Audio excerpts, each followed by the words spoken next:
Hey everybody, how's it going? Hi. Kind of a dramatic look today with the filter. Had a makeup malfunction. Usually it's a wardrobe malfunction, but today, no. Anyway, it's the Friday morning show, and I love doing the morning show. Stephanie Cake, how's the sound doing? How's the cake doing? The sound is great. Great. The cake is a little sleepy, but you know. A little sleepy. I actually have cake for breakfast because the Thanksgiving office co-working, thing. I brought a dish. People brought a dish and mingled. I was very proud of myself because I actually did mingle a little bit. It's very difficult. Those things were not very easy for me. But I went over there and I chatted with the gals and it was really nice. And of course, today there's tons of leftovers. So I'm eating lemon bundt cake for breakfast. I mean, it's basically a muffin, right? Yeah. Well, see, I mean, that's the thing. Oh, good. Depending on the time of day, cake is a breakfast food. Yeah. Cake is dinner. Cake is dinner. Cake is dinner. Cake is also the on-air co-producer of the show. And you said that you had a crazy morning because of a little friend that you think is perhaps. Yeah. I need more coffee, so Yeah. you want to tell? I will. So, for those of you that don't know, I live in a very old house, and it's not one of those gorgeous, show places that, historic, lovely. It's a house that was built in 1853 and continues to want to fall down around us. Anyway, sometimes I live like it's Little House on the Prairie, and we're just rural enough that we get some field mice, and so it is the season. The field mouse is here. My cats are going crazy. Mm-hmm. I got to get the tomcat traps out because I love all of God's creatures. I don't want to hurt anybody, but I draw the line at rodents in my kitchen. Mm-hmm. Yeah. And then I might have a chipmunk living in another part of my house. So yeah, we're a little rodent-y right now at the cake house, and I'm not loving it. Well, yeah. I mean, they're all coming in from the cold, right? They're like, Oh, absolutely. this is not fun. Yeah. Mm-hmm. Yeah, and there's all of our neighbors have outdoor cats, Mm-hmm. right? So they're going, oh, crud, I'm getting chased around here. Yeah. Let me get inside this warm house. Yeah. And then they're like, crud, there's cats in here too. Yeah. They can't escape. They can't escape. Yeah. I mean, it's funny. So my younger sister Rebecca, she and her husband Jack, they've been married for I don't know, 7 or 8 years at this point, I think. They fell in love because Jack came over to the apartment and killed a mouse. They were friends, and they, there was chemistry, a lot of chemistry. They were both seeing other people, I think, and neither thing was working out very well, and they were just really good friends, And then one day, Rebecca told me that Jack brought her to her office, brought her peanut butter that he had made, and I was like, some guy named Jack is bringing you peanut butter? What's going on here? She was like, oh, I don't know, maybe there's feelings, I don't know, and so one night I'm over at Rebecca's apartment, 'cause she lives here in Chicago, and I'm over there and there's a mouse in the kitchen. And what was funny is say what you want about, stereotypes of, genders and all that, whatever. I was so fully girlish when I saw that mouse. I screamed and I leapt onto her table. I was like, I mean, it was I was in a cartoon, I don't know, some sort of scullery maid who saw a mouse. I was like, eek! And we both jumped up on the table. We're like, oh my God, what are you gonna do? And then it got caught in a trap because I think there was a trap, but it wasn't instantly felled, and it was horrible. If you've ever, it's just terrible to hear. Oh God, it's so awful. It is. And it's really bad. It's really bad. I mean, so we're like, what are we gonna do?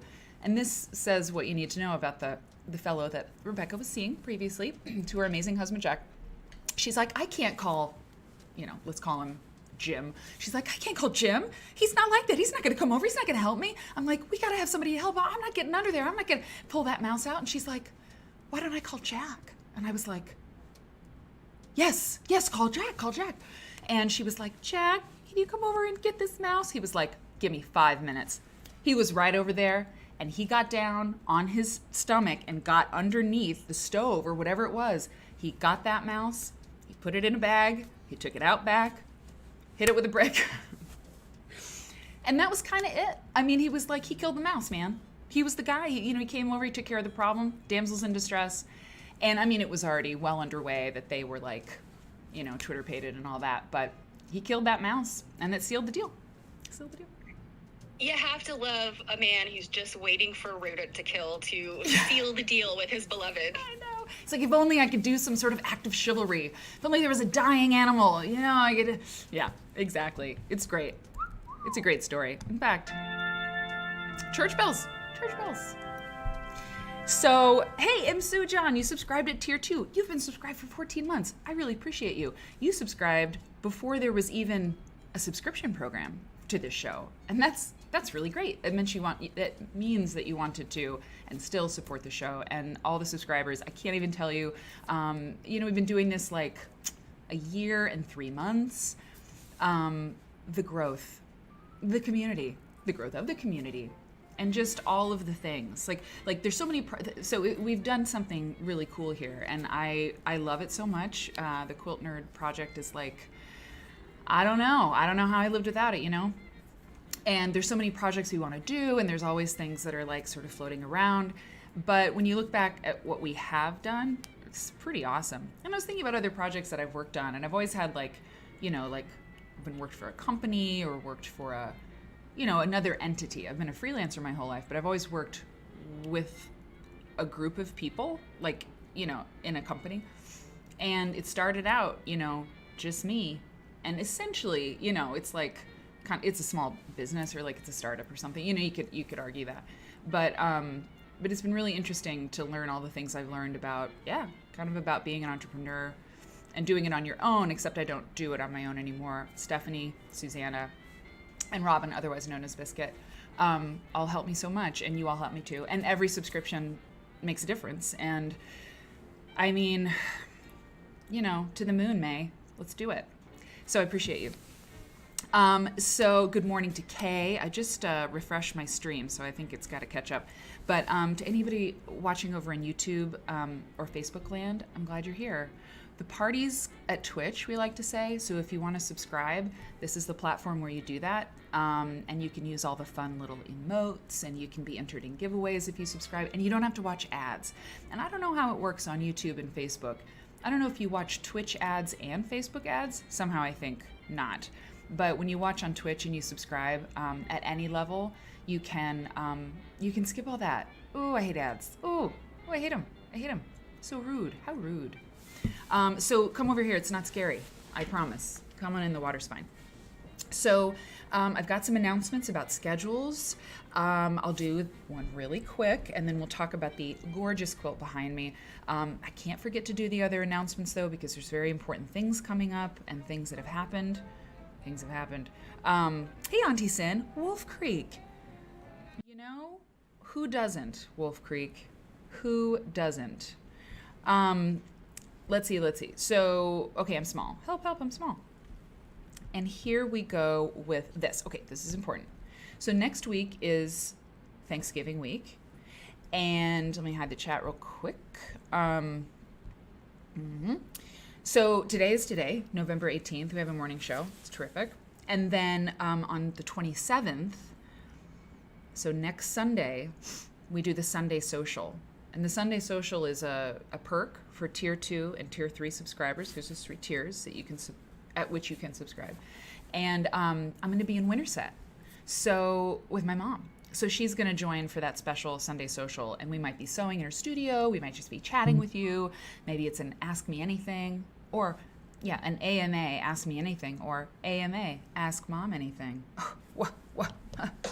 I know. So that's fun. And then, and I'll be doing the shows from Winterset too. So the Iowa Quilt Museum, we'll take a tour there, and that's for subscribers. And I want people to be able to watch the show, like today, without subscribing. But these special things, they're pretty special. And I really want to reward the people who support the show with these special things, So we'll take a tour through the Iowa Quilt Museum. I've got my gimbal, we do this wherever I travel. I find a quilt show to visit. or something if I can, and we go through. So it'll be a subscriber only stream, and yeah, we'll see the exhibit at the Iowa Quilt Museum, and we'll hang out with my family. It'll be great. It'll be great.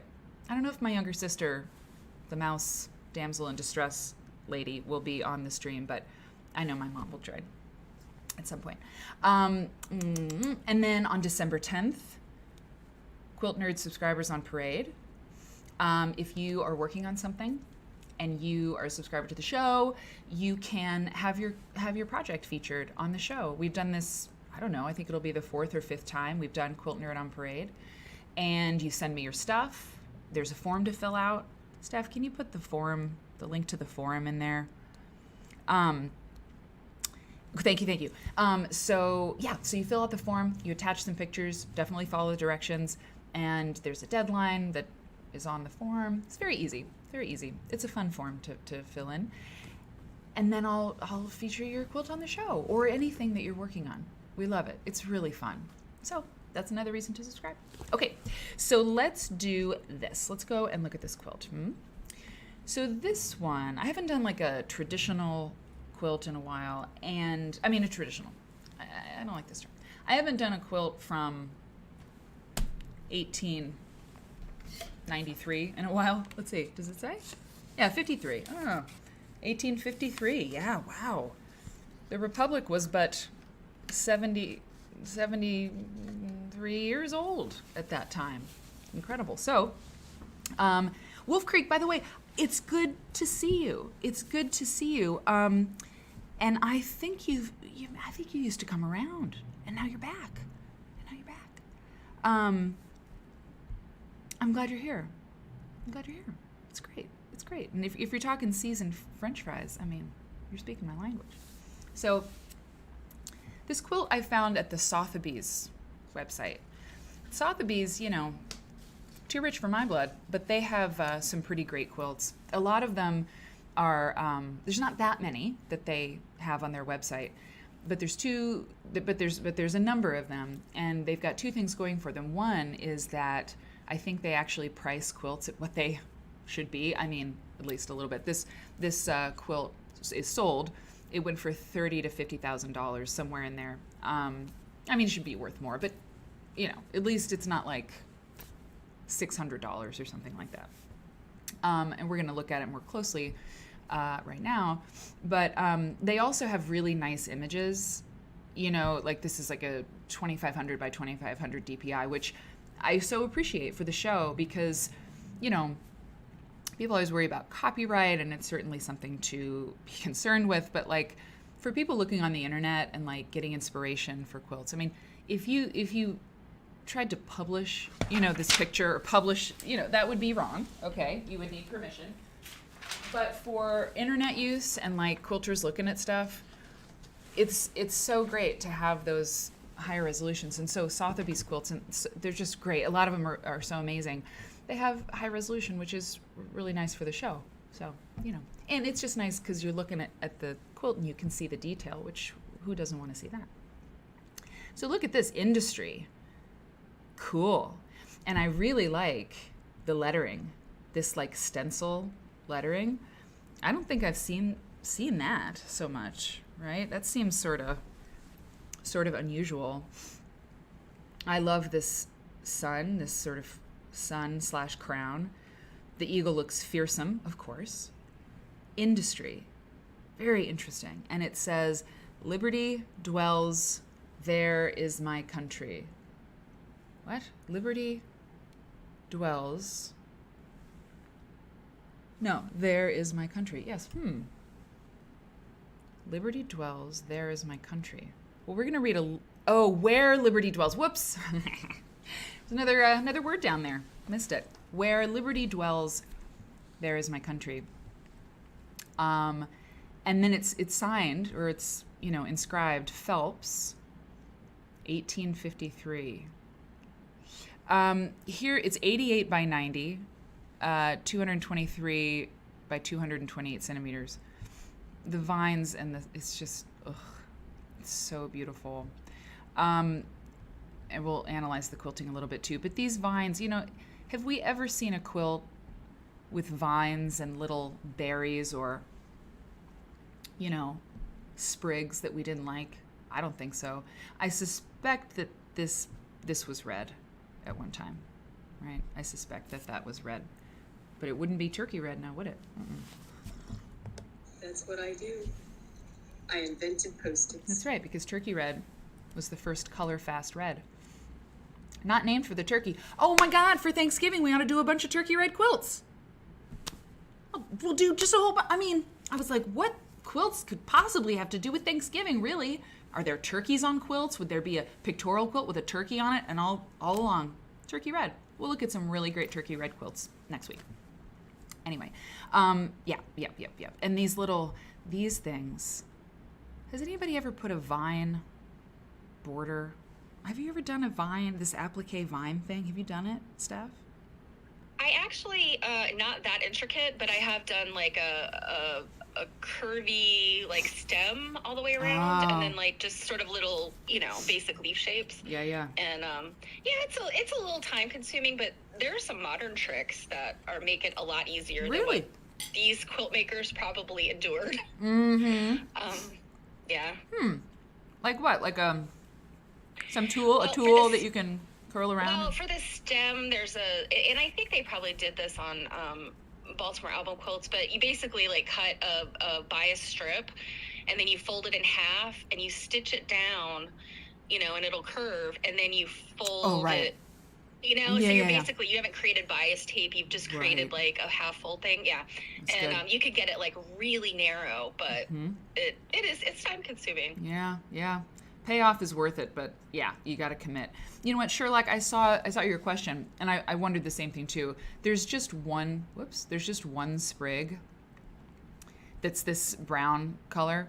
And so I just one on the whole quilt. I just wonder, it's either a design choice, which is amazing, or it was a different fabric, right? Like she used a scrap from somebody else. Or maybe it was green. Well, it would have been green. I don't know what's going on. I mean, because then the eagle is that sort of tawny color. I don't know. We'll never know, but it's great. I think the quilt would be less awesome without it. Okay, so here's what Sotheby's says. And they call it a fine, rare, appliqued and trapunto cotton sculptural American eagle quilt. Phelps, New York, 1853. So it was made in New York. Oh, wow. Look at these down here. Sorry. There's so much to look at with this quilt. This white cotton diamond quilted field, the white cotton diamond quilted field with extravagantly scaled 5-foot American eagle. Wow. Rendered as sculpture with layers of trapunto and piecing. Why are you skipping? In its beak, a ribbon embroidered with the legend, "Where liberty dwells, there is my country." Below the wings, quilted sunbursts with flowers quilted circles. So that's this, I think. Oh yeah, sun. Oh yeah, you see the kind of the rays shooting off that circle. I didn't notice it at first, but they are there. A piece sunburst above the eagle, enclosing the legend industry, which we saw. Below, a pieced compote with spring blossoms rendered in pieced and reverse applique cotton. I've never heard that word used, compote, except for like fruit compote. Compote. I always thought a compote was like a combination of things. Yeah, I don't know. That makes sense. I mean, I've only ever heard compote used in the fruit. Interesting. Cool. The borders with appliqued clusters of red blossoms and vines, along with grapevines and tendrils, a cluster of 3 strawberries. Really? Where's the strawberries? I don't know why. You know what? I've had about enough of you. Just a minute. Let's do this. 3 oh yeah, here, up in the right-hand corner. Little strawberries. I count 5, but that's fine. And a quartet of 3 rose bouquets. Okay, yes. Well, they're just describing the quilt, and that's fine. Oh, the village of Phelps, New York, was one of the first in commercial and industrial importance in Ontario County. So it's not the person's name. It's the town. Phelps, New York. Through railroads and the Erie Canal system, The theme of towns along that passageway helped create the emergence of industry in the western section of the Empire State of New York. And the quote, anybody want to guess? Anybody want to guess? I'll bet you. Don't look it up. Don't look it up. See if you can get it. What famous founding father, I'll give you that, said, where liberty dwells, there is my country. Who said it? Who said it? I wish I could give a prize or something to someone who got it right. You want to try Vines, Ivy? You totally should. Franklin. Okay, Sherlock. Not Franklin. Not Franklin. I think I like Padma's not guess, but her reframing, which is where liberty dwells, quilters will go shopping.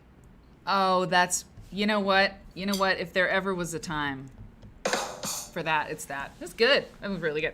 Hamilton? No, not Hamilton. Oh boy, this is getting tense. It's getting tense.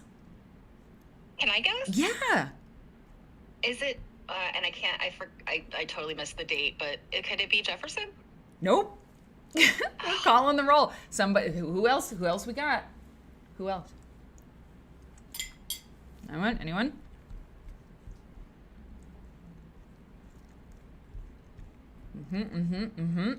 I'll go to the next thing while you're guessing.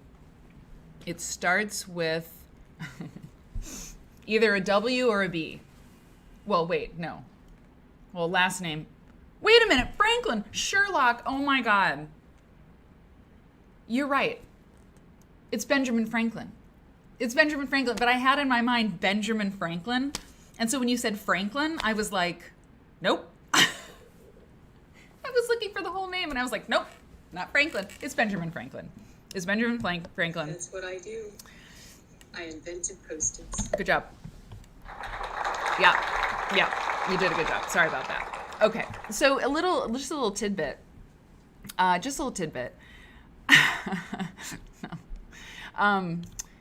This is a painting by Grant Wood. I've never seen it before, but there it was. Grant Wood. It's called Patchwork Quilt.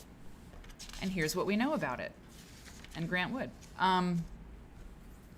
13 by 15 inches. The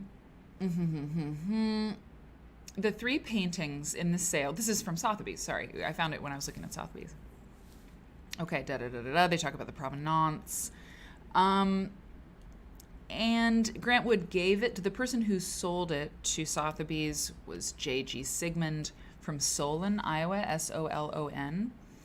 I know where that is. I'm from Iowa. Let's hear it for Iowa. 3 cheers. And he was a friend of Grant Wood's. Sigmund was a poet, a writer, and played a key role in making Iowa the center of the regionalist art and literary movement in the 1920s and 30s. Cool. Didn't know that either. And he was a close friend of Grant Wood and a major influence in encouraging the young artist to concentrate his efforts on the subjects he knew best, the local landscapes of Iowa, for which he would eventually become famous. I like Grant Wood. I always have. I mean, as an Iowa person, you do kind of have a pride for him.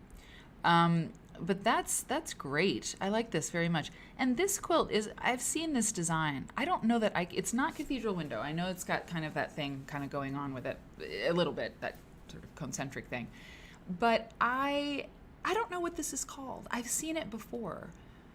It doesn't come up that often. Does anybody recognize that? I need to find a an example, but I've seen it. Not my favorite quilt pattern, but I mean, anyway, I just don't. Yeah, I was just interested. I think. Whoa, sorry about that. I think I don't love. Look at that roof. Look at the light on that roof. Ugh, gorgeous. I think it's not my favorite because it seems very open. Like it just seems sort of. I don't know, something about it. It's not my favorite. But if anybody knows, yeah, put it in the chat. God, amazing. So it was kind of a spooky moment because I also saw another Grant Wood quilt reference this very morning. That's right. We're gonna watch. By the way, we're gonna watch the Irish patchwork video or documentary, and it's a half an hour. So we're gonna get started with it pretty soon. And in fact, I think what I'll do is let's watch that.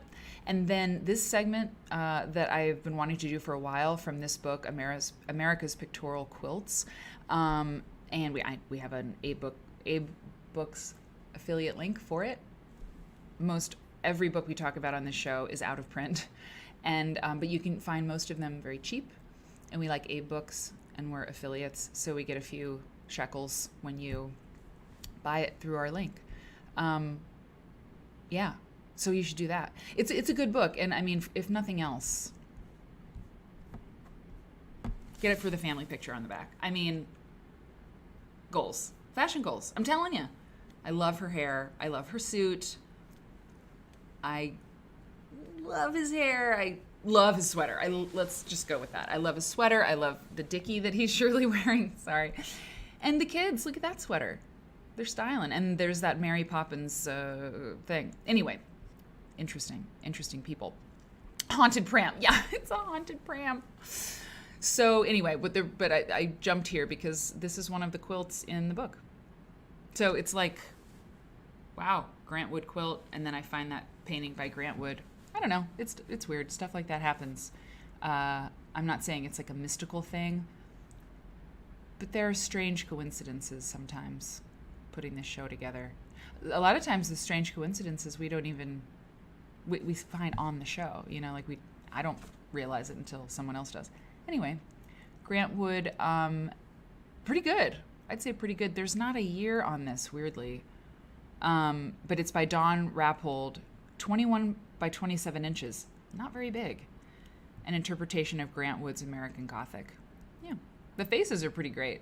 This was definitely done in the early 80s, I would say. The book was published in like 84.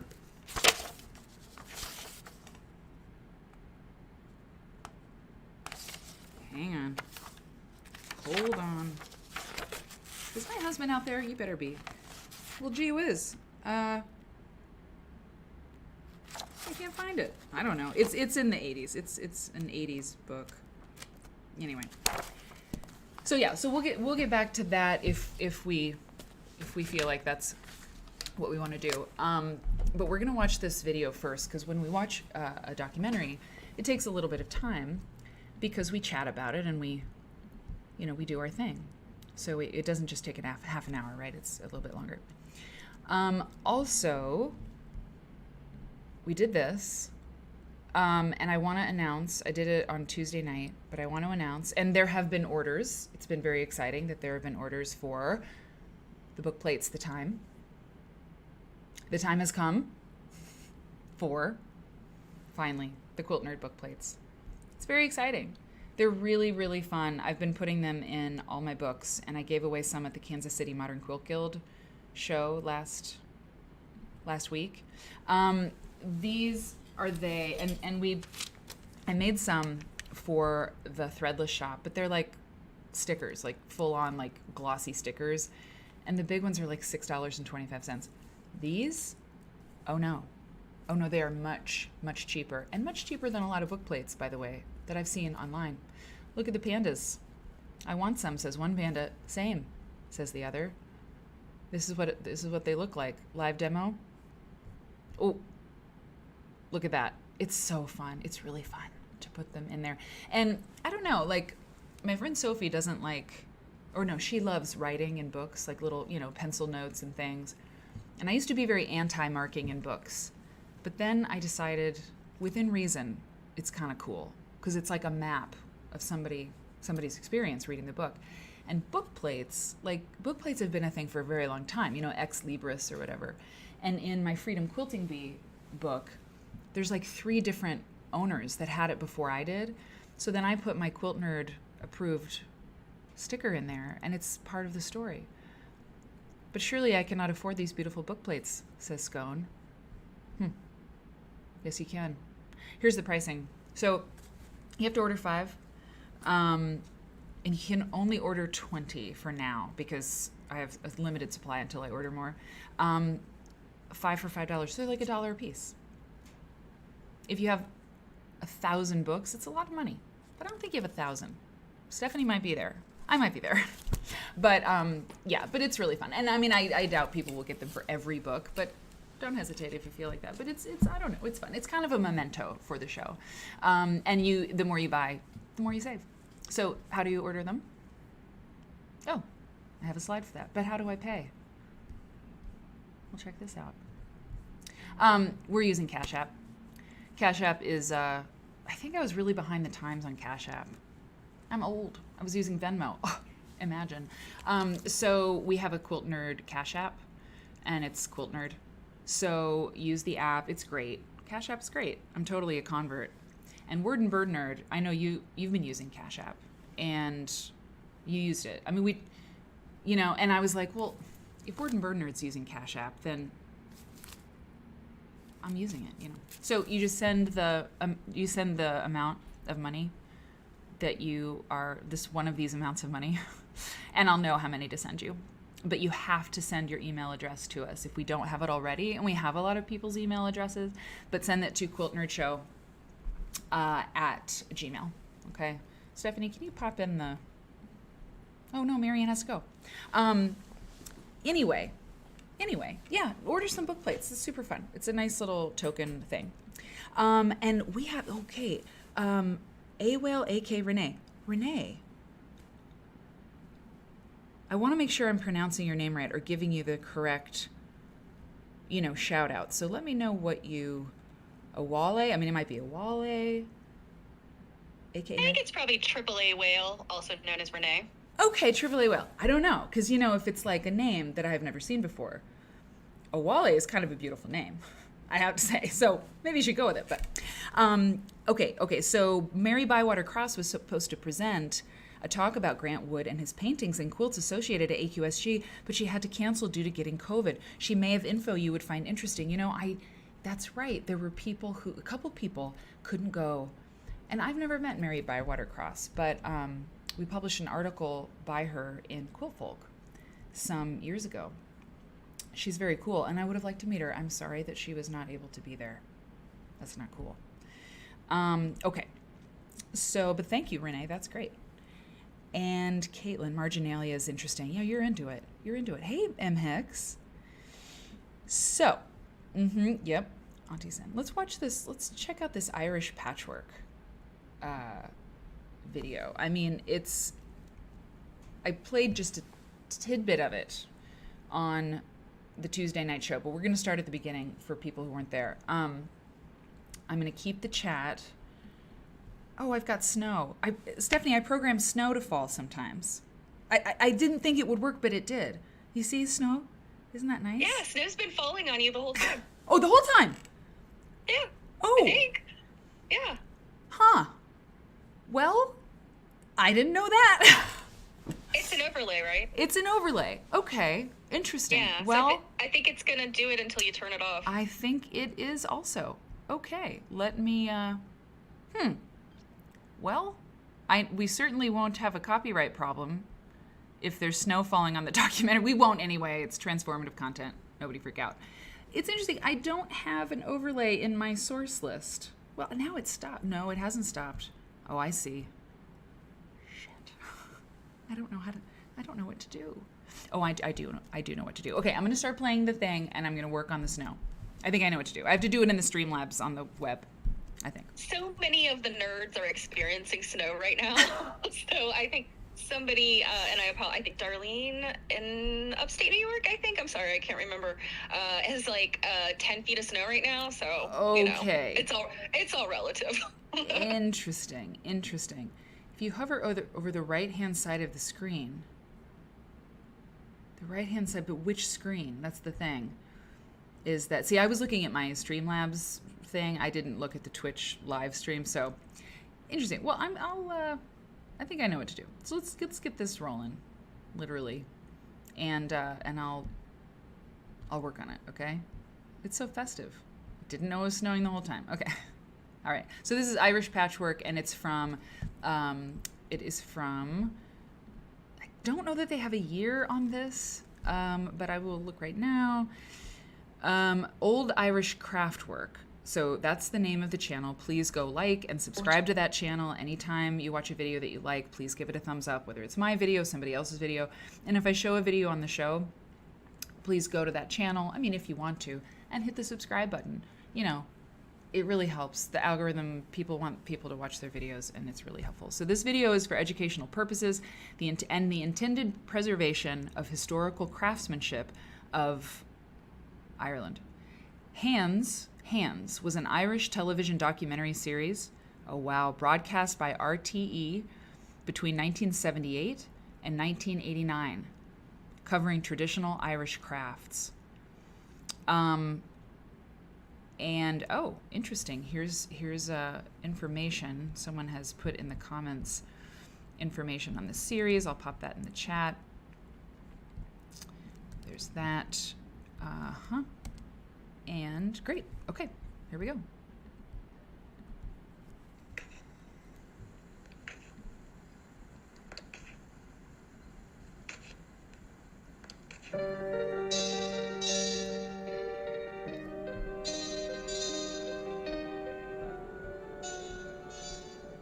Early morning in Kilkenny, home of the state-sponsored Kilkenny Design Workshops. The workshops were set up nearly 20 years ago to promote design and craftsmanship in Ireland, to encourage people like Alex Meldrum, a young County Antrim craftswoman. Alex has travelled the length and breadth of Ireland, collecting over 200 patchworks for a unique Sorry, I put the, I thought the, oh my God, I can move subtitles with my mouse? Gee, thanks, YouTube. All right. Anyway, put the subtitles on in case the accents were thick. I don't know. I haven't seen this. I like to watch with you. So, okay, here we go. Exhibition of the craft. She has learned as much about people in her travels as she has about patchwork.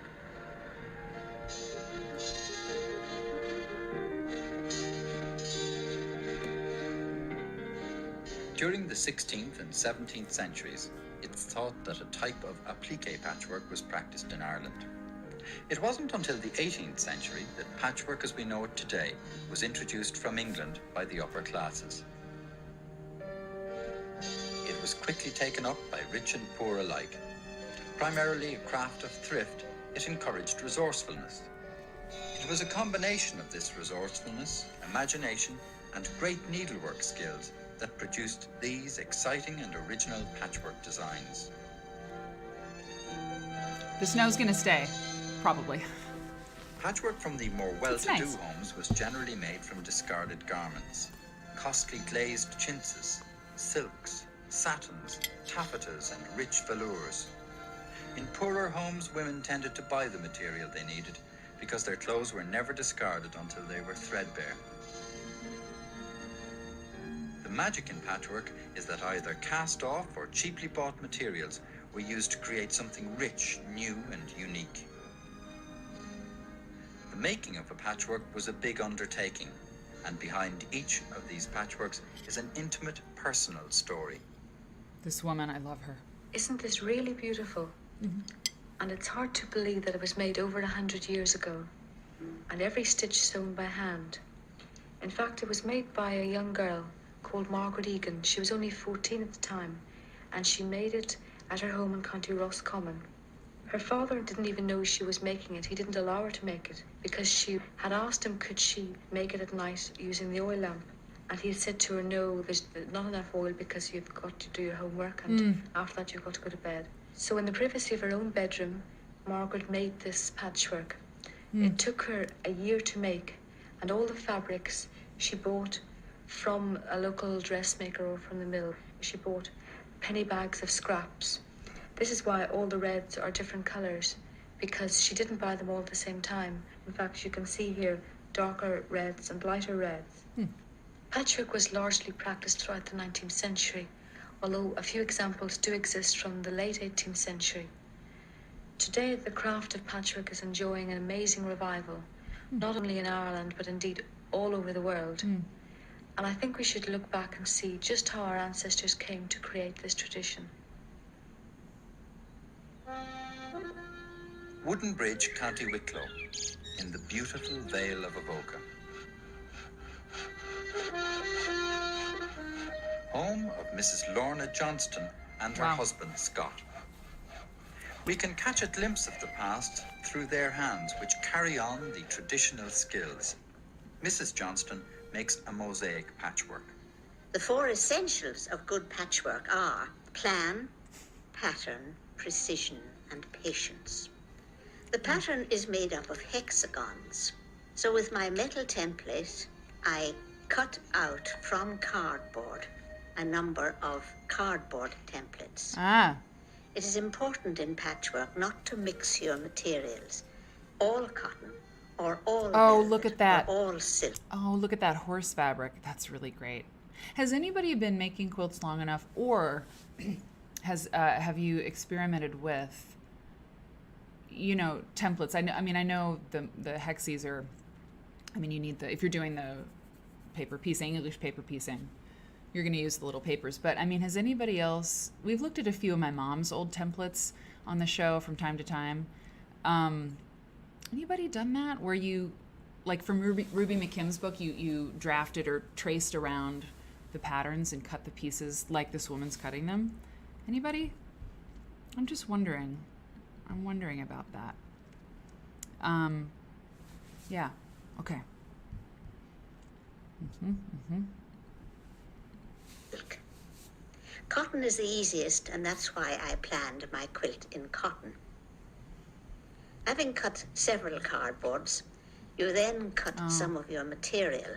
This can be done with a window template which shows the pattern through the center and has a solid line round the edge. It is not necessary to have a window template, and in fact, I very seldom use it.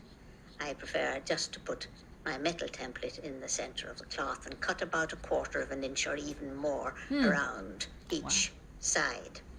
If I'm using a material where I want to get a flower or other special piece in the center, I cut it rather larger than that, because I have found that you sometimes have to tack this piece 2 or 3 times to center the flower exactly. The next thing is to tack the piece of cloth to the cardboard. That's a pretty wide seam allowance. Really wide. And it's longer on one side. Does that make sense? Right? Using a number 7 or 8 neat flower or other special piece in the center, I cut it rather larger than that, because I have found that you sometimes have to tack this piece 2 or 3 times to center the flower exactly. The next thing is to tack the piece of cloth to the cardboard. Using a number 7 or 8 needle and a fairly strong, perhaps a 40 cotton thread. You must be careful at the corners to turn in the corner very, very precisely and to keep the material taut on the cardboard. Oh, wow. Okay.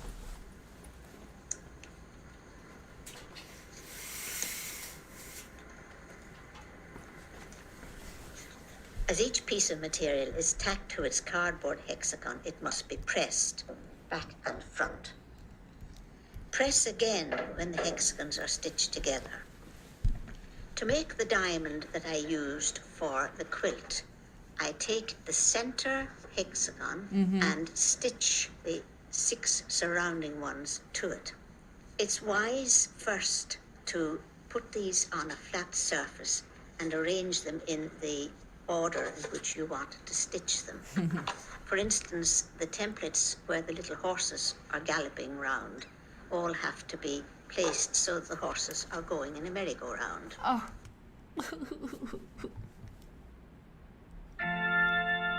Yeah, it's pretty good. It's pretty good. Going in a merry-go-round, that's nice. Okay, and I had to do a thing with the chat for my program thing here, so I just wanted to go back and say a few things. Caitlin said, as a small child, I used templates to make quilter pot holders. I used the lines I drew as stitch lines. Yep. Template piecing for orange peels. Yeah, the orange peel thing.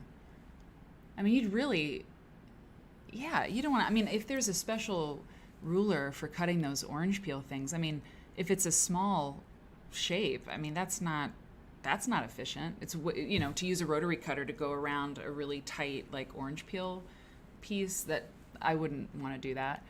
And remember, I can't wait to do more patchwork. Oh yeah, we got to talk about that sewing dock thing. Anyway, when you're cutting around a curved template, most of the time, a smaller rotary cutter.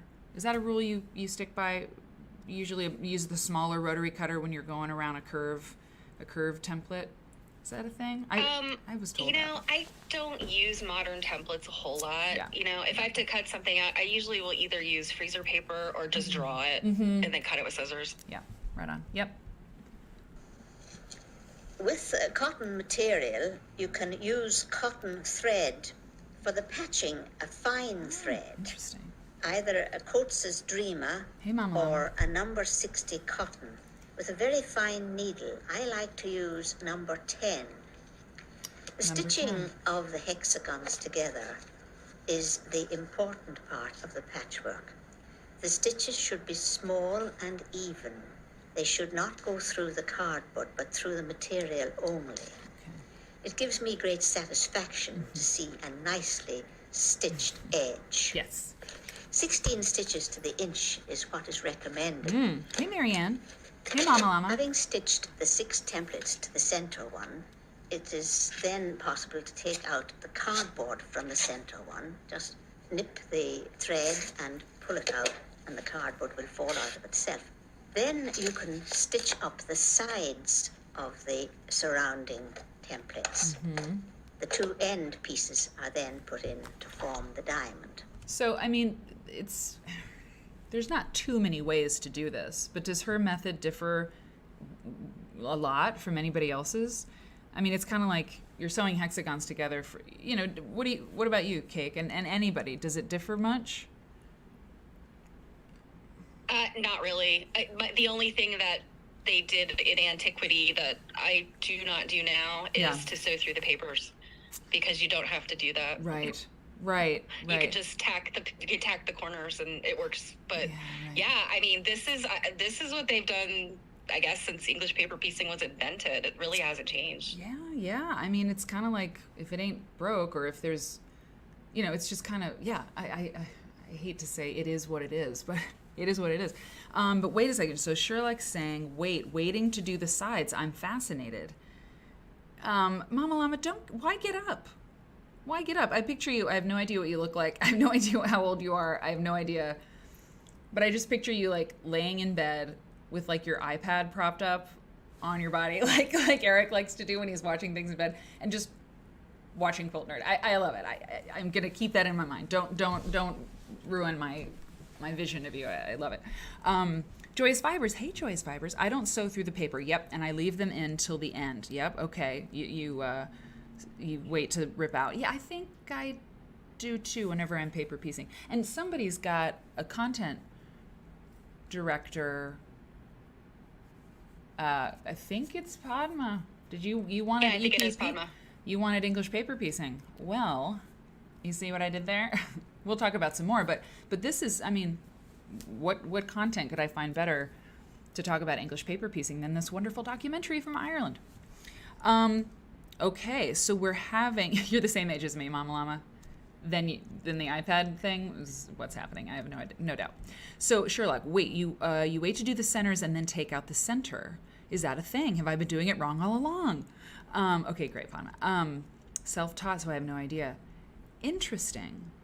So there are different ways to do this. I don't think you're doing it wrong. If you get it done, then you got it done. I love it too. Okay, good, Padma. That's good. When one has a great many materials of different colors and patterns, it's necessary to select those that will blend together. The whole fun of making this quilt really was working out color schemes. Then we come to the backing. I have not put an interlining in. There is only a cotton backing on this cotton quilt. Interesting. 3 widths of the cotton I join together and then spread them out on the floor with the quilt very carefully on top. The first thing so hold up. Okay, so she's put her backing down and now she's basting it. She's basting the 2 layers. because she said she was not doing an inner lining. So I didn't see her put the backing down, so I was confused. I thought maybe this was the back side of... Never mind. I think I understand. Okay, good. Just make sure there are no wrinkles. And Wrinkles? that everything is very smooth. Very smooth. Then starting from the center, Oh, look at that. 1960s? I mean, this was made in the 70s, so it could be older than the 70s, but that's awesome fabric. we tack out to the edge and a tacking thread from the center to each end.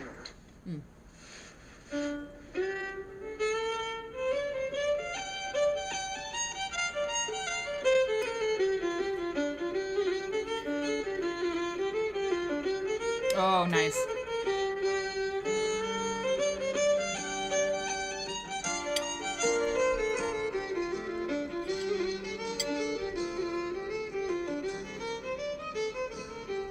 Nice. The quilting is done with a fine stitch using the fine thread that you use for stitching together the patches. As the thread and the background color are both the same shade, it's impossible to see the stitches from the front, but when we turn over, you can see the brown thread against the mauve background. This should be done on a quilting frame. Quilting frames take a lot of space. So I had to make do with a small piece of board on my knee. Now I turn in the raw edge of the line. Wait a minute. I need to go back. Let me tap it back. So, okay. So what are the stitches? What is she doing?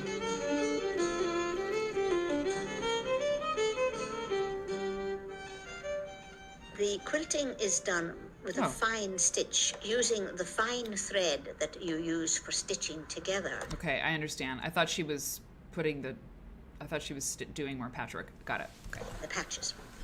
As the thread and the background color are both the same shade, it's impossible to see the stitches from the front, but when we turn over, you can see the brown thread against the mauve background. This should be done on a quilting frame. Quilting frames take a lot of space. So I had to make do with a small piece of board on my knee. Now I turn in the raw edge of the lining and tack the two together.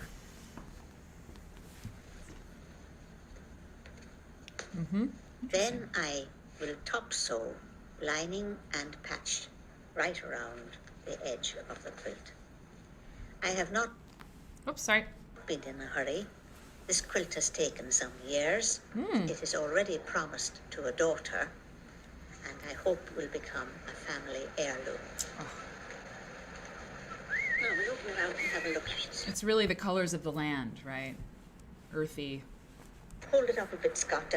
I wanted to see that yellow one there. No. Wasn't so sure about the material in that, but I like that one with the black. See that one there with the little roses? That was Rachel's frock.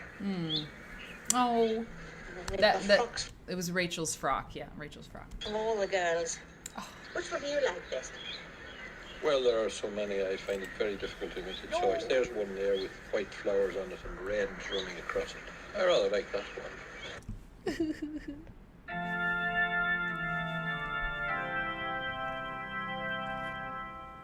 Are there any two exactly the same? That one and that one down there are the same. Oh, yeah. And that's the same thing there with the white one.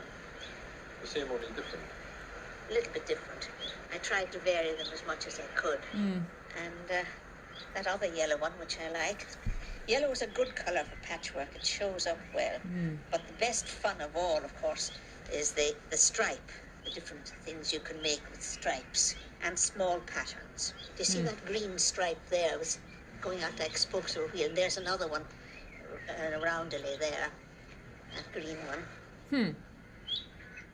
Laura Jones of the Ulster Wow. Folk Museum talks about an unusual patchwork from their fine collection.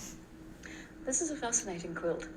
Apart from the fact that it's very visually exciting and that it's almost perfect from a technical point of view, it's got a very interesting history. It's one of a small number of surviving patchwork bed covers that are known to have been made by soldiers. This one was made by a man who was wounded during the Boer War. And during his convalescence, he was, like a great many other soldiers of that time, given patchwork to do to pass the time.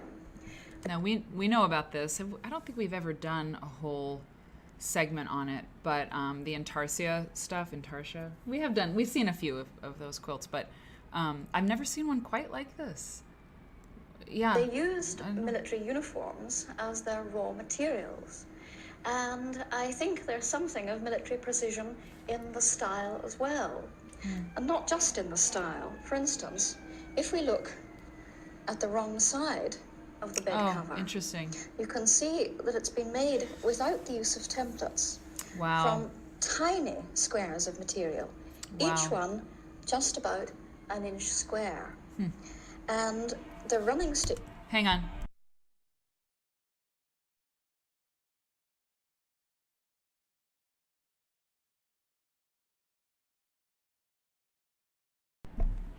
Okay. Are absolutely perfect and regular. Wow. And this regularity has been carried through into the overall pattern. Now, after he was discharged from the army at the end of the war, this soldier worked as a farm labourer. And when he left the farm where he was employed, he left his quilt behind him. We can only be thankful that he did, otherwise it might never have come into our hands. Wow.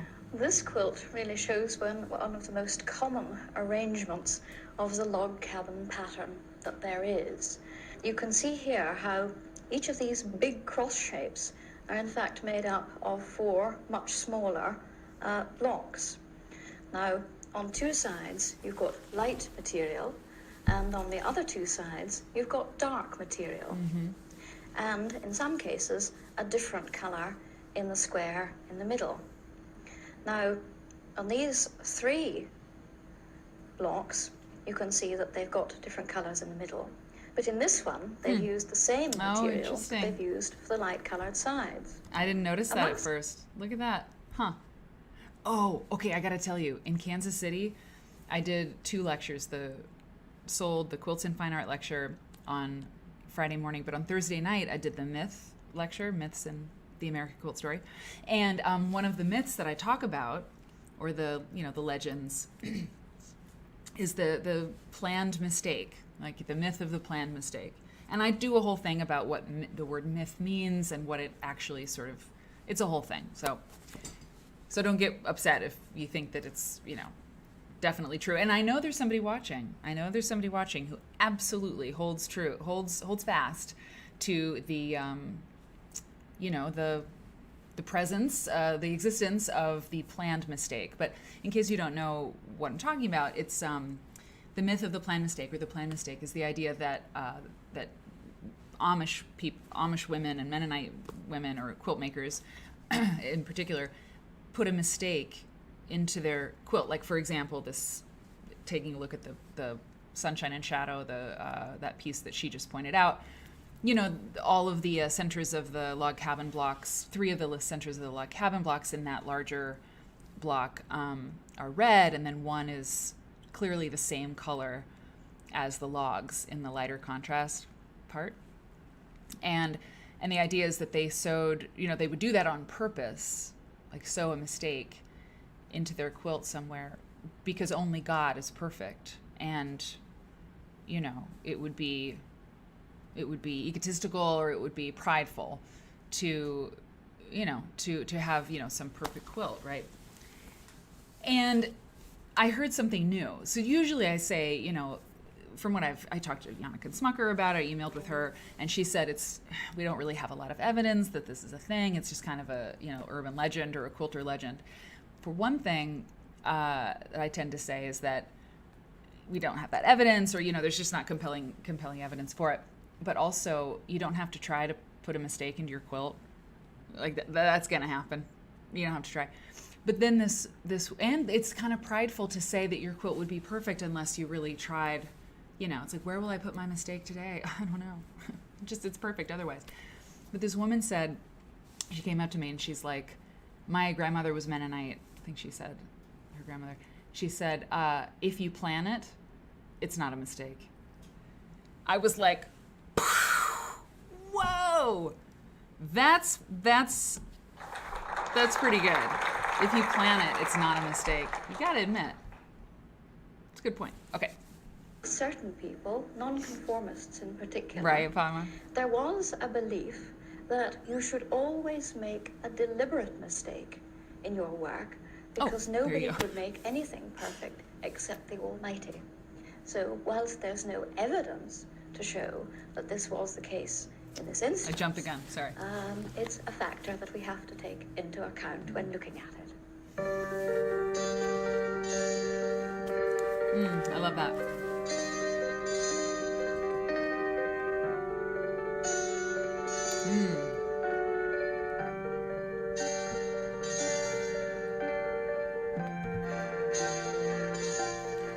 Avril Halliday is making a log cabin patchwork. The first stage is to decide on the fabrics to use. It's better to try and select one dark and one light fabric, either a collection of light coloured prints or light plain coloured fabric, and dark prints or dark plain fabric, with one contrasting colour for the central square. Before cutting anything, I always iron the fabric to iron out any wrinkles and just to straighten it. Susan, It gives great a point. firm base to rule along and measure with French chalk. The next stage is to cut out pieces of backing fabric, usually calico or flannelette or some fabric like this. They won't be seen, but it's just to give body to the individual block. Once the square is cut out, Oh, wow. if you fold it diagonally to find the centre Oh, wow. Huh, and place the central square onto that, interesting. each strip should be measured and cut out to give accuracy when the log cabin square is put together. Oof. I use a ruler just to give accuracy. Each of these squares. I mean, you gotta give it up for the rotary cutter, man. It's like, thank you so much.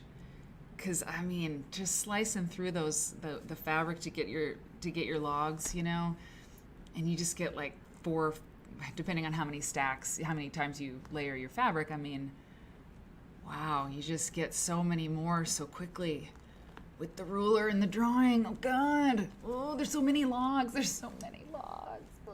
Squares will be joined together, so it's important to have each square the same. And the way to do that is to make sure all the strips are the same, so measuring them is the easiest way. I prefer to cut the strips. You can tear them, but I find you get an accurate edge to stitch along. If you tear the fabric, it can pull it at each end and give you a frayed edge. It can damage the fabric, in fact, when you come to sew it. Obviously, if you use a wide strip, it doesn't matter. You'll We're doing a poll.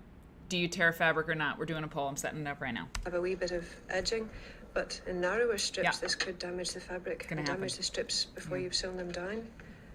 These would all be cut out before you would begin to sew on. The first stage, as I've said, is to stitch on the central square and then place the first strip, which would be the width of that square, on top of it, right sides down, and stitch it along one side. Then when that's sewn on, fold it back.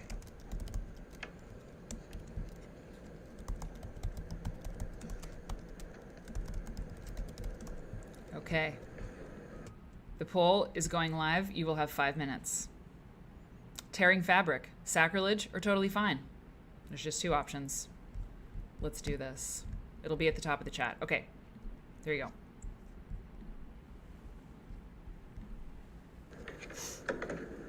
The second strip would be put on, and the length of it is the width of the square plus the width of the first strip folded back. That's just sewn on in the same way, stitched down and then folded back. And the third one's at right angles to that. The fourth one's at right angles to that. It's too late. The third for and my- fourth would be of a darker colour, and you just keep repeating that colour sequence with the light print on one half and the darker print on the other half. Once this log cabin block has been completed, that's only one small part of the quilt. This process has to be repeated, and the actual design is made up of combining these various squares in different patterns. It's not necessary to decide on a design before carrying out the blocks. You can make all of these blocks, have a collection of them, and then play around with them, decide on what arrangement you want, because the possibilities are endless. It's beautiful. It's wonderful. I love it. I love it. Laura and Avril carry out some quilting repairs on one of the museum's older patchworks. I have heard people say that it's much harder to quilt patchwork than anything else, probably even flannel, because you've got all the seams to cope with as well, and you've got to be quite careful. You can see what's happening here. You've actually got to measure your stitch when you come to a seam. I think it's really only when you're trying to do something like this and try to match the quality of their sewing that you appreciate just what incredible levels of workmanship were achieved by some of the old quilters in the past. Until the really experienced quilters actually use the hand they've got underneath to push the needle back up again. You begin to get a callus on your left hand. That was a kind of test to make sure the needle really did come through to the other side, so that the quilt looked, well, like a piece of linen damask, really, and it had to be the exact reverse on the other side of what it was on the top. But of course, they did use quite a variety of interlinings. The one everybody associates with quilting, of course, is carded sheep fleece, but it wasn't always possible for people to afford that. So very often they would use an old blanket as an interlining. Or another thing that you very often find is bits of men's suits or overcoats that are cut up and cut into neat shapes. Overcoats. I suppose, yeah, they don't mean, like we would say overcoat is like a rain slicker or something, you know, just coats. I mean, wool, right? Interesting. And placed on the quilting frame. There's a saying in parts of County Fermanagh that when drapers wanted to make sure that you knew that the cloth you were getting was very good quality, they would say that it'll wear forever and line quilts afterwards. In this case, the frame supported on 4 chairs, but in a lot of ours... yeah, chairs. There it is. We see that all the time. I mean, all the time. I would say it's the thing most of the frames that we've ever seen on this program, the Quilt Nerd show, are set up on chairs. Wasn't Joe Cunningham's thing set up on chairs? Wasn't he? I'm trying to remember. We saw something recently. It was definitely chairs, and I think, yeah. I think so. that Joe Cunningham, yeah. Yeah, and I think it was that Kentucky documentary, sort of same, you know, era. I think that they had it set up on chairs. Really interesting. I mean, we've heard about it, you know, but there it is. Hey, Wonky. Interesting. Interesting. Country houses in the past, stools were much more common, and quilting frames are very often supported on stools. Wow. Oh, wow. Look at that. Oh, that's cool. Soft Amazing. daylight falls on the gardens of Butler House, Kilkenny, and on the unique patchworks Alex Meldrum brought together for the Design Workshops exhibition. This is one of my favourite patchworks, I think, if I'm allowed to have a favourite at all. It's one of the ones that you can really say is patchwork, because all the fabrics were literally made from the lady's scraps. She called it poor woman's patchwork because she said she had very, very few materials. Poor woman's patchwork, yeah. Oh, look at that dot. All the whites come from all the flower bags that she'd washed and bleached.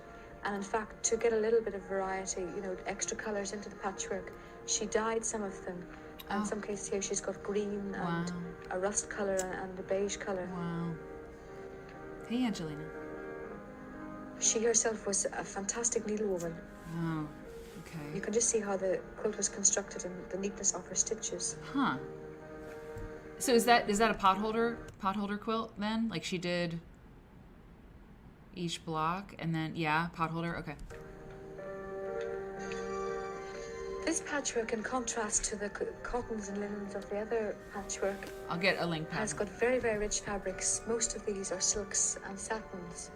And in fact, where the materials have come from originally gives us a very interesting story to the patchwork. Because the lady who made it, she initially emigrated to America. And only on the death of her sister in Ireland, who had a very large family, she returned to Ireland then to look after the children. And all the materials that have made up this patchwork have come from the dresses and from all the ribbons that she had for her bonnets whenever she was in America. So you can see here actually in this particular corner, the 4 blocks here, all the ribbons from her bonnets. Oh my And all the other materials are from just her dresses. It was the middle. I'm sorry. The ribbons from her bonnets? She made a quilt out of all the ribbons from her Ribbons bonnets. from her bonnets on her journey from America. Now it's not an Irish accent at all, but seriously, ribbon bonnets in a quilt. I'm like the sort of winsomeness of that is like, ugh, like it was gonna kill me. A quilt made from ribbon bonnets. Okay, that's like it's a little much. Okay, no, I'm kidding. It's great. It's amazing. Middle of the 1800s, the period when fashion was sort of very, very rich in satins. This next patchwork is very interesting because, in fact, the back of it, you can still see all the original flower bags. If we have a look in the corner, Flower bags. and if I pull it back, you've got the detail here. The flower bags came from a mill in Enniscorthy, A&G Davis. And in fact, you can see, although you'd have to reverse read, it says roller vial process and £56. And it mentions Enniscorthy. I haven't attacked the patchwork, although it might look like it. That's great. There's a hole in the centre. A mouse actually has been responsible, and long before I came. She pulled a tree through the quilt. Oh my god, that's so beautiful. Oh my god, I'm dead. I'm dying. Oh my god, it's so cool. Sorry, it's just okay. You think you've seen it all. That is so. It's, you know what? Give it up for the Irish. I'm sorry. There's a romance to. There just is. There's just something that happens. You know, James Joyce, lush green, pulling leaves through a hole in a quilt. Came across it. It's great. Oh, it's so pretty. This patchwork was finished in 1861, although I don't really know when it was started. It comes from County Wicklow. Patchwork are remarkable archive of textiles, and we've got a lot of textiles from very, very... Quick replay. You want the replay? Yeah, I'm gonna do it. Just real quick. We gotta see that. We gotta see it. Yeah, here you go. It says roller vial process and £56, and it mentions Enniscorthy. I haven't attacked the patchwork, although it might look like it. There's a hole in the centre. A mouse actually has been responsible, and long before I came across it. Oh, God. This patchwork was finished in 1861, although I don't really know when it was started. It comes from County Wicklow. Patchwork are remarkable archive of textiles, and we've got a lot of textiles from very, very early 1800s preserved within a patchwork like this. This particular patchwork is interesting because there's only one shape that's been used, Exactly, and that's a hexagon. J.H. The way that the lady who's made them has arranged them, she's eventually got a 4-sided effect. If you look at the patchwork from a distance, it looks as if it's all diamonds, and it's only when you look closely you can see that it's composed of hexagons. Oh, God. This is a really amazing patchwork. In the patchwork world, it's referred to as a sunburst, simply because you just start in the center and you're just... That's like that Rebecca Scattergood quilt, you know? I mean, it's like other quilts too, but... Ugh, that's really something, man. really exploding. The fabrics are very, very vibrant colors. In fact, this is one of the oldest patchworks. It's about 1790, 1800. Wow. Wow. I counted 2,648 diamonds.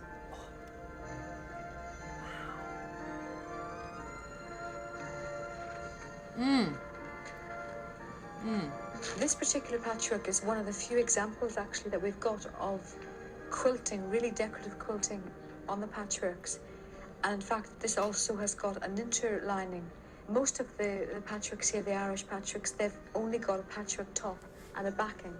That's interesting, because I was wondering, is there something, so far they look, you know, like English motifs or, you know, British motifs from Britain. But yeah, she's pointing out that there's like just one of them in that collection that has the interlining or batting, and all the quilts that we've seen so far don't have batting. Interesting. You can see actually at the edge here, the cotton wool, that is the layer that is in between the top and the back. It just doesn't have the wave quilting. It's got very decorative quilting, little leaves. It's a really pretty patchwork.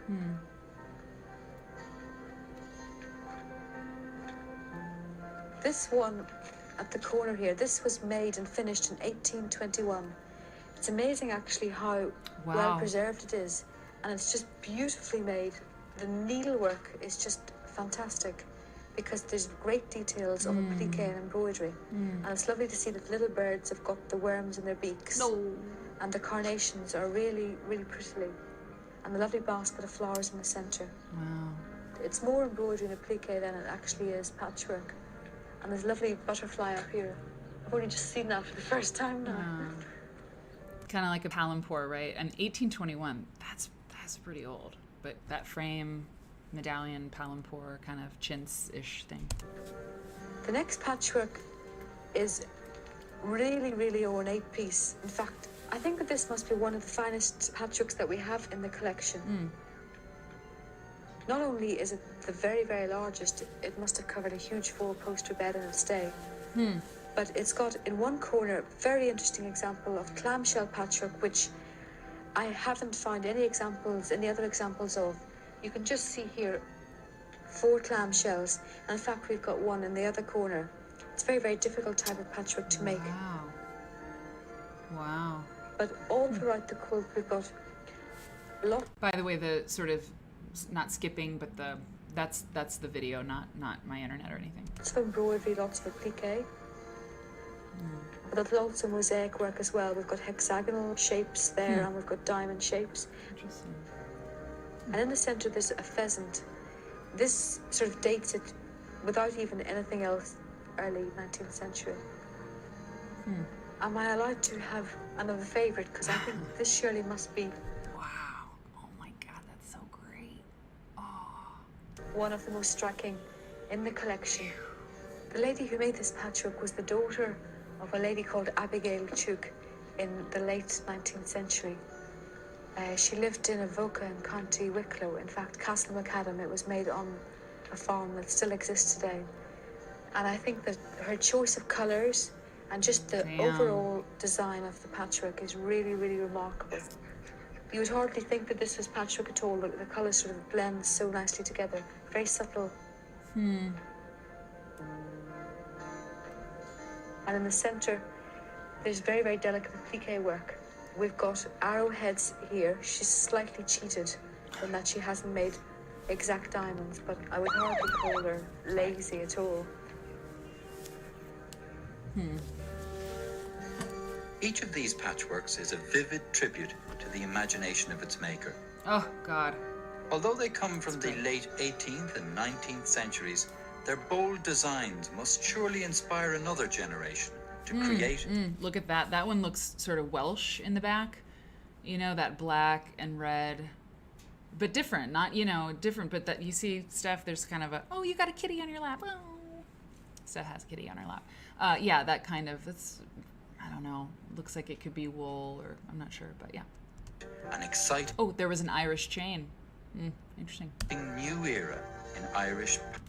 And that one, sorry, we can't let these quilts go past so quickly. That one, with that red in the center, that's interesting. I mean, that motif, I'm going to find some other examples of that. Let me take a screenshot of this. Did I get it?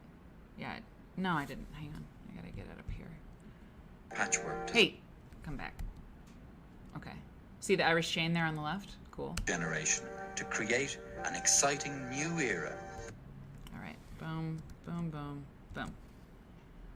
Cool. All right. In Irish patchwork design. Oh, look. It's just like Jonathan Holstein and Gail Vanderhoof when they were picking the quilts for the Whitney Museum of Art exhibit. They laid them all out on the lawn. Jonathan. That's cool. And he's part Irish, too. I happen to know.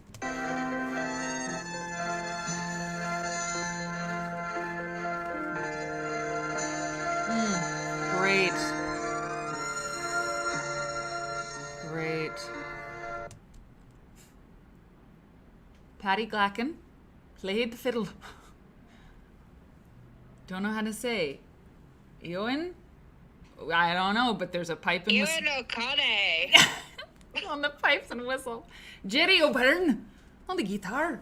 And Martin O'Connor on the accordion. Brilliant. Wonderful.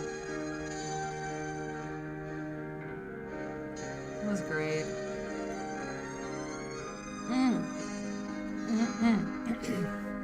Okay. That was great. That was great. I've never seen something very specific on Irish quilt making.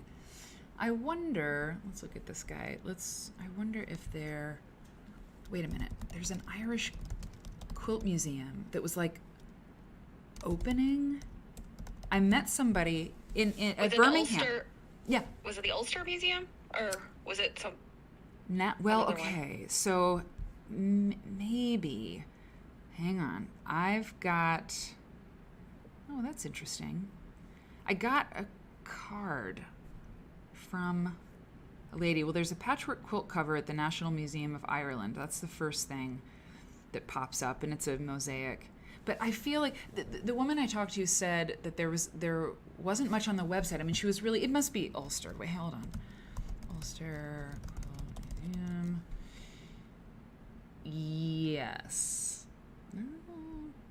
Anybody have it? I remember her saying we don't have much on our website yet, but we will be getting it. I mean, it seemed like it was kind of sort of just beginning, like they were kind of starting it. Sorry, I met a lot of people and was doing a lot of stuff. I'm seeing Ulster Folk Museum and then Ulster Museum in Belfast. I wonder...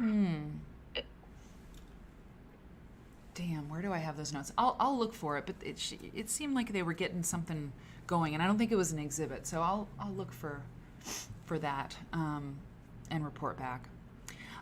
Okay, so what I think we're gonna do is I think we're going to, let me just look at this real quick.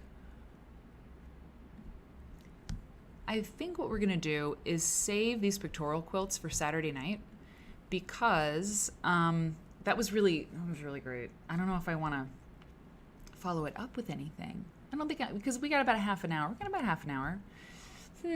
Actually, you know what? The video thing is kind of interesting to me. Let me just see if I've got something that I have in my pocket. I mean, we don't have to do, a 2-hour show, but I like to give you your money's worth. Hang on one second. Stephanie Cake, while I'm doing this, what are you working on? What's your project? Are you sewing anything right now? I am. I'm working on a number of things, some of which I cannot discuss. Yeah. Oh, right, exactly. Mm-hmm. Yes, I know about one of those things. But I've actually been trying to catch up on some of my works in progress, and I'm actually doing something not sewing adjacent. Nice. What is it? I'm taking a class. That's right. We were going to talk about this. Excellent. Oh, I'm so glad you said that. What class are you taking? It is called Remove Your Covers. It is by the Sewing Doc, and Robin graciously told us about her. Yep. And I checked it out, and I'm like, oh my gosh, she's brilliant. I'm going to pull it up on the screen. Her name is Andy Barney. She is in Georgia, and she's been doing sewing machine servicing and all that stuff for like 13 years. And she's transitioning into creating this academy versus doing repairs. And Andy, okay. Yeah, I suspected from where Robin told me she knows Andy from that probably lots of other people know her too. But anyway, the class is so awesome, and I don't know if it might be closed now because it's in its beta, but they've got 2 other classes that I'm chomping at the bit to get into, and they're closed right now too. But I'm not being paid for this commercial. Yeah. I'm so excited about taking this class. And it's the how to, like you said, it's how to here, this is the Remove Your Covers class. How to clean and lubricate, just maintain your machine. Yeah. And under the free, there's a free stuff tab there on that first page. She actually did recently, I guess over the past month, she did like these 1-hour shows where she really gets into some stuff. So if you just want like basic, like how do I clean my machine? Apparently she said a lot of people that have gotten like are new to sewing, especially like the COVID crafters, didn't realize that you need to service a machine. Right, you know, right, I guess right. a lot of people just kind of think like, oh, it's like my toaster, you know, right.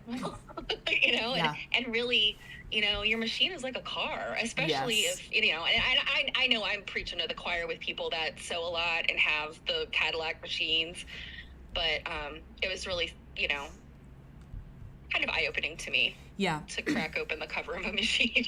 And so have you already cracked it open? Have you gotten your cover off? And yeah, one of them. I have a kind of a cruddy machine that was like a gift, and you know, somebody cleaning out their attic who said, I don't want this. So I was a little bit like, I haven't cracked open my sturdy, trusty, everyday machine because I'm like, if I break it. yeah, exactly. Padma's asking about the poll results too. Oh yeah, the poll results. Talk about that. I'm so glad.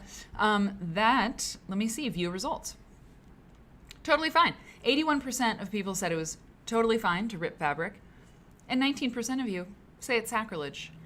And Padma asks, you know, is there like a third option we can have? And I started the poll already. I was going to say I like the third option because I have thoughts.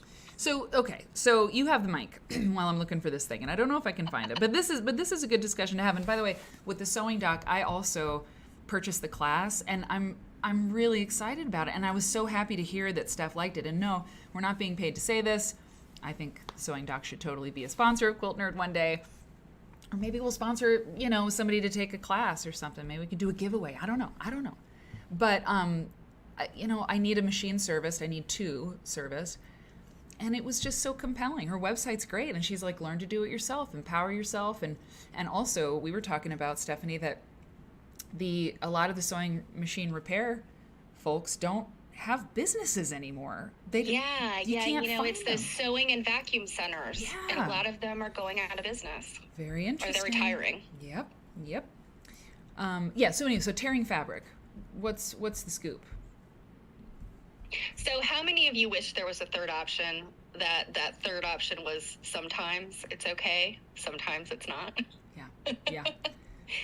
There is a local quilt shop in Annapolis, Maryland, and so I don't know if any of my neighbors are on here today, but they tear all of their fabric, including their fat quarters, and you know it's like I can't even imagine a number of like threads and strings they do because that's one of the problems. Wow. Yes, Susan Armichael, never rip a homespun. Yeah, like some stuff you can't. I mean, you will just like shred it if you rip it. Yeah.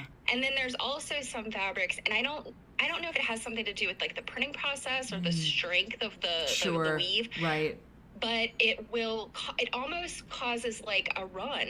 Like you could get like literally an inch of fabric that looks like a run. Really? You know, like if you've like torn your stocking and it runs. Sure. And it looks like that, and you have to trim it off anyway. Yeah, right. Because you can tell, Right. So I would never tear fat quarters. But I think Susan said earlier, like to cut down larger pieces of fabric. Sure. You know? Yeah. I buy Kona cotton like 5 yards at a time and to tear it down. Yeah. Right. Yeah, like if I've got backing fabric, I need to, you know, it's like I'm going to snip it and tear a big piece out of it. Yeah. Totally. And off grain. I feel like you should tear your first piece to get it on grain. Yes, agreed. But other than that, it's like really like and with a stripe. Yeah. With like a stripe, if you start tearing, you can, you know, wiggle the stripe. I suspect, you know, if the fibers get pulled one way or the other. So, I mean, a fine stripe could really show up. Very interesting. Yeah, fair enough. Stitch and Deb's like 3. Sometimes it's okay. Sometimes never tear less than 2 yards. Yeah. Cool. Okay, good. So there's a very quick video I'm going to play. It's 3 minutes. It's 3 minutes, but this makes sense. This is very in keeping from what we watched earlier, and I have not seen it, but it seems sort of interesting. And it is the oldest dated British quilt in York is being preserved. And it's from a channel, That's TV York. And it was made in, well, I don't know, it's 4 years ago. Anyway, so this woman's going to talk about the oldest dated British quilt in York being preserved. Let's check it out. I find all the things, you guys. There's no video too small or obscure for us to watch. Okay, let's see what she has to say. It is a membership organisation. It was started in 1979. Oh, wow. Okay, It's actually hold on. That's extremely, the sound is really, oof. Let me do what I can. Hold on. I'm going to turn the mic all the way up so I won't say much, just to get as much sound out of this as we can. Okay, here we go. in effect an educational charity, and it is run by both staff and members. And we have an exhibition stand where we actually take our quilt collection. The quilt collection is over 800 pieces of quilts from both historic and contemporary makers. Wow. And we put on an exhibition gallery every year. Wow. We have the oldest and largest quilt collection in the country, so we have over 800 pieces, and the actual oldest dated quilt is the 1718 quilt. And the 1718 quilt will be 300 years old next year. It hardly ever gets taken out the store because it's so precious. But it is actually hopefully going to at least 2 events this year where people will actually be able to see the original quilt, which is an absolutely fantastic experience. There are groups who actually make replicas of the 1718 because it's such a famous piece. And the quilt collection is looked after by a curator. It is a proper museum collection, and it goes out to museums and events during the year. For us, it's been a very exciting few months. Last year, Today's Quilter, which is one of the largest national quilting magazines, did a whole supplement on one of the quilts and the new fabric collection that was based on the material. The fabric collection was made by Marcus in America, but is actually sold in our online shop. We then this year, again now, in the current edition of Today's Quilter, there is a whole supplement about the Guild. It talks about my role and how I ended up at the Guild, what we want to achieve for the Guild going forward, and it also talks about the quilts that we have in the collection that we've been taking to events this year called Walks of Life. The other thing that we're actually currently doing is something called Friends of the Collection. So people in York may well be aware of the fact that the Quilt Museum had to close in 2015. However, this year what we're doing is launching the Friends of the Collection. So people will have an opportunity to view 4 collections during the year that will be on display, and in order to become a friend of the collection, there's a £15 fee, and for that £15 you can come to the collections that take place during the year.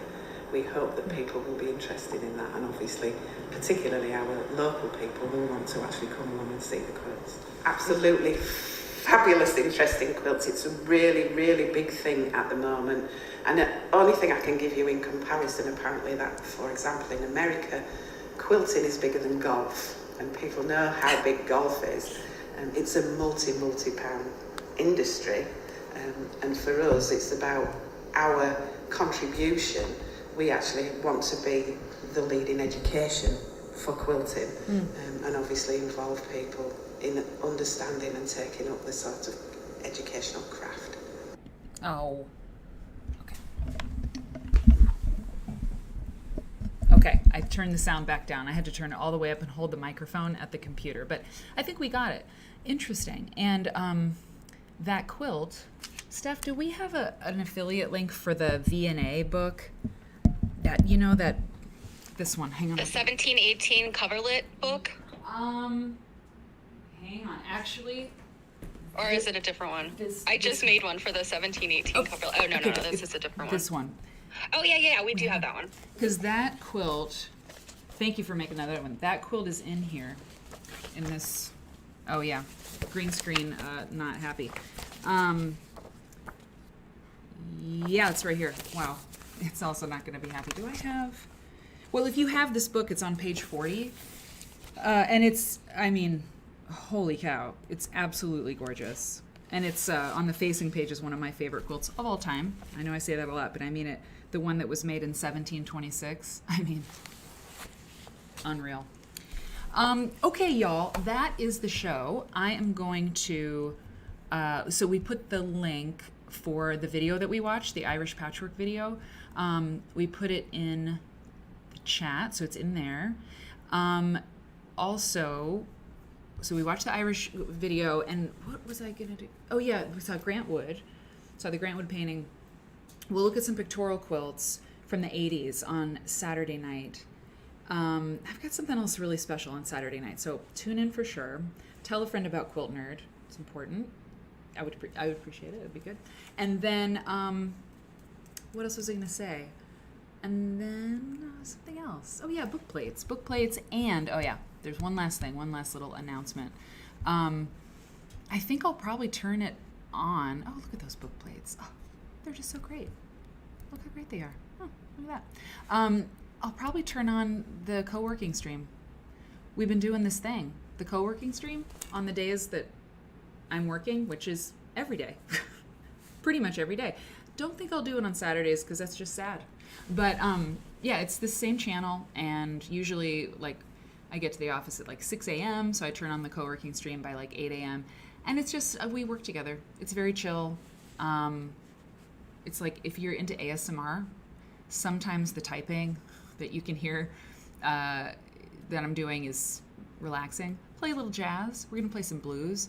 I didn't know I'd turn it on today, but I mean, I'm going to be here doing my thing, and it turns out it's just really nice. It puts me in a good mood. It keeps me focused in a way that is kind of different. Wow, I almost dumped my coffee over. So if you want to stick around, I'm going to end this stream and then organize some stuff and then fire that other one up.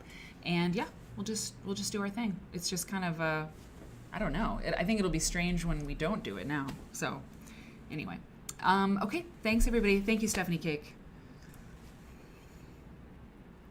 She's so great. Can we put some love in the chat for Stephanie I couldn't find my mute button fast enough. I would love that. Can we just like some little Harriets, or you know,